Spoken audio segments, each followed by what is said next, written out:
Hey guys, welcome back to another Bunger video. Today is a freaking sick day. This is the LS Swap Camaro project. Today the motor is going in. So I've got a couple things to button up on the engine, but I want to show you some progress that I've made. This is the temporary 4L60 that we'll be running. It has a Corvette servo upgrade. Got to cut these guys off. Now I'll be putting this TCI converter in it. It's a 3400 RPM stall lockup converter. Very good converter. Very excited to use this guy. Should do well with it. This transmission is not going to last long, and I don't want it to last long. Be it the car has the original rear. This was a V6 car, so it has a 273 gear and an open differential. It's not the greatest setup. This is to get the car running and driving. I do have something to show you though. I've got a core 4L60 just sitting here. This transmission slipped. It needs to be rebuilt. But beauty of that is I have 4L70 parts. So I've got the sprags, the 5-spoke sprags, and quite a few other pieces to go inside this transmission to make it much stronger. This will be all cleaned up, made pretty, and get ready to be bolted in. Bunch of upgrades. But right now, that is just a core. So bear with me as I go about this. This is the first time that this motor will be going in. I have got to get the motor in just by itself to set these guys where they're supposed to be, forward and backwards. As you can see, they have adjustment, so they're not tight yet. They're just sitting here. And I need to set how far I want the motor to be backwards. So I'm just going to do that with the motor at first, get those set where I want them, and then I can do the motor and transmission in the car. So we've been making a bunch of progress. As you can see, we've got the airbox in, we've got the top hats on for the shocks down here. That needs to be gone through. Very ugly, but we'll get there. I mean, stellar progress. I've got power steering line on. The steering is all back up. Got the cross member painted, and brake lines painted. Brake lines back where they're supposed to be. Got the new wiper motor on. The original one was broken, so that's on there. All the linkages are good. I gotta get some wiper blades, but that's no big deal. But yeah, I've got the wiring harness for the lights in the car. I've got to delete this guy right here. Gotta get rid of him. But I've got the wiring harness for the lights in the car. My friend Chris, he is cutting it down, so you can see a bunch of wires there. I will put a picture in the video of what it looked like. The previous owner absolutely destroyed it. We will be getting that wiring harness together as well, but that's after we get the motor transmission in there. Motor transmission in, then we can worry about all the little stuff like the cooling system, fuel system, getting the exhaust on, which I've got a really cool exhaust to put on this car to show you guys. So yeah, I'm super excited. Let's get into it.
Okay, so this is pretty cool.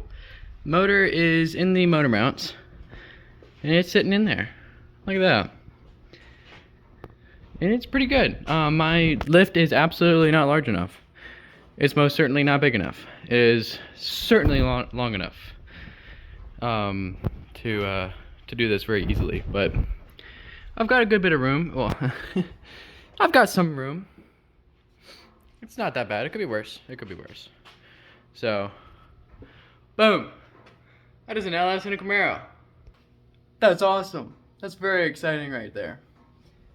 So now I'm going to wiggle and get the engine right where I wanted it, right where I want it, and then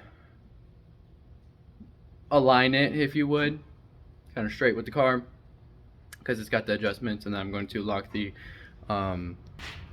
bolts down for the plates.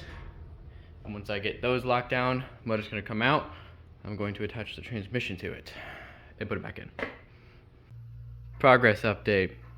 I've got the bolts tightened down on the subframe. That was hands down those 6 bolts. 3 there, 3 on the other side. Hands down the worst part of the swap. I got those tightened down. Motor's pretty well aligned. I might have to wiggle it, but it's not a big deal. And I've also been back here. I got the tank pulled out, and thankfully someone already cut that and they massaged the tank itself, so it was pretty easy to pull out. But there's been some funny stuff going on in here. I don't know what oh, I know exactly. I understand now. So they bypassed this and they just had it unplugged, the pump. So it was just like that when I had it, or sorry, when I pulled it out. So the pump's not been used because this was a carbureted car, and they just had that in the bottom. No filter, by the way. And they just turned it to an old school system. So I will be changing this. This will be getting revised. I have an AEM 340 pump that I'm going to put on there. New filter. Should do the trick pretty well. I've got some fuel lines and stuff like that to make that work. But this evening I will be making a huge order for fuel system parts. Like I need compression fittings and all of that sort. I already have some AN fitting bits. Like I've got a 90 here that I can reuse. Doesn't look that bad. And this is a good PTFE fuel line, but I need more fuel line than that. I'll show you guys how I run the fuel system when I do get it all in there. It's kind of hard to record underneath the car, so I'll just do updates. But I did get the shocks on, so the suspension is back together.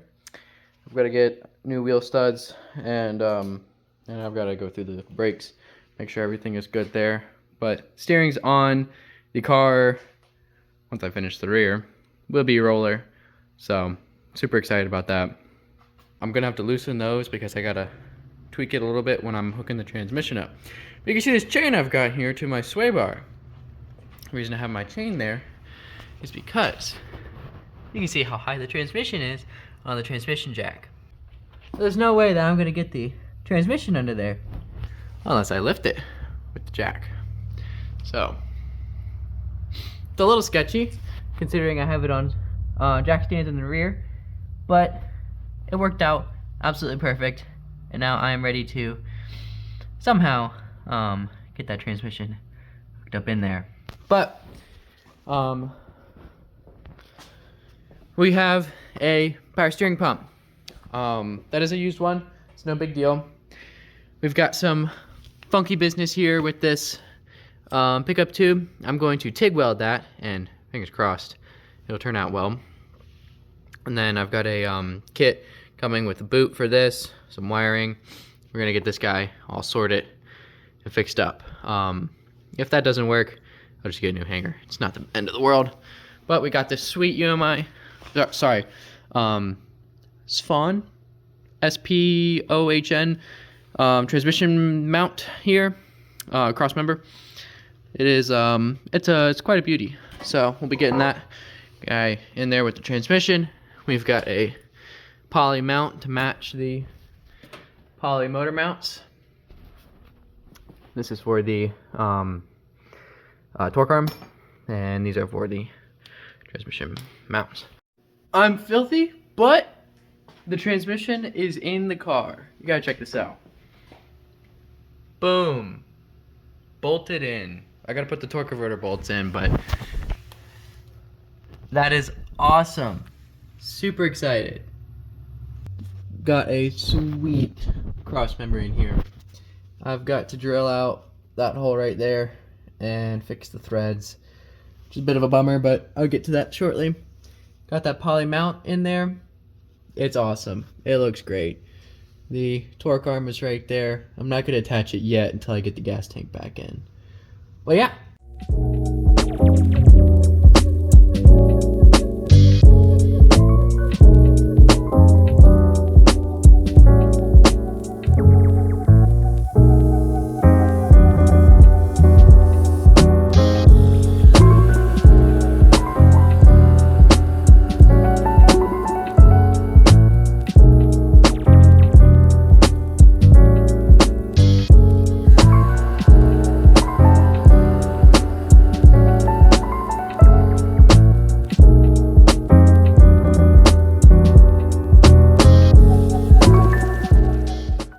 Alright, so with a million parts on order, I'm going to use up the rest of the parts that I've got right now. So I'll give you a little update. Got my Everstart in here. Brand new. Bolted in, looks great. I also got a bolt in the temperature sensor port. So that's capped off. I just have to install that temperature sensor now. And then I will be doing the exhaust. Fun stuff. Once I do the exhaust, I think it might be time for me to run some wiring. But we'll see. Alright, so that was an absolutely terrible experience and I don't recommend it for anyone. I just have to put this picture in here so you can see how sketchy I had to raise the car. But both of the headers are in. So this one right here is not bolted down because I still have to run the transmission cooler lines through and they have not come yet. So that guy isn't bolted down. Only got one spark plug in at the back. The rest of the spark plugs will come in as soon as I bolt it down, and that one will be there for good. This one will probably end up having to come back out, but it's not the end of the world. This one comes in and out pretty easy. But it's I already bolted it down and everything, and you can see the spark plugs in there. So she's ready to go. Now it is time for me to prime the oil pump, and I'm going to get my burner oil filters on it. Well, one of them. I've got the fitting here for it. I also have to install this guy right here.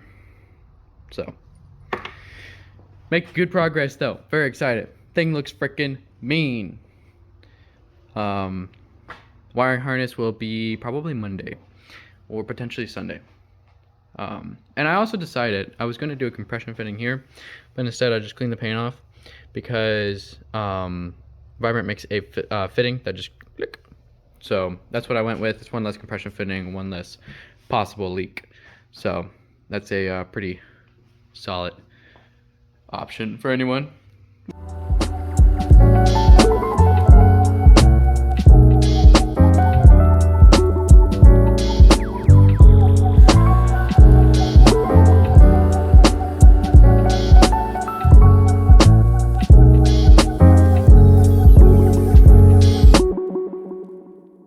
Yeah, that's it for this video. Jeez, I am filthy. Been rolling around on the floor. Hope you enjoyed this video. I'm super excited about that right there. That is a officially swapped car. There's an LS bolted in. That's it.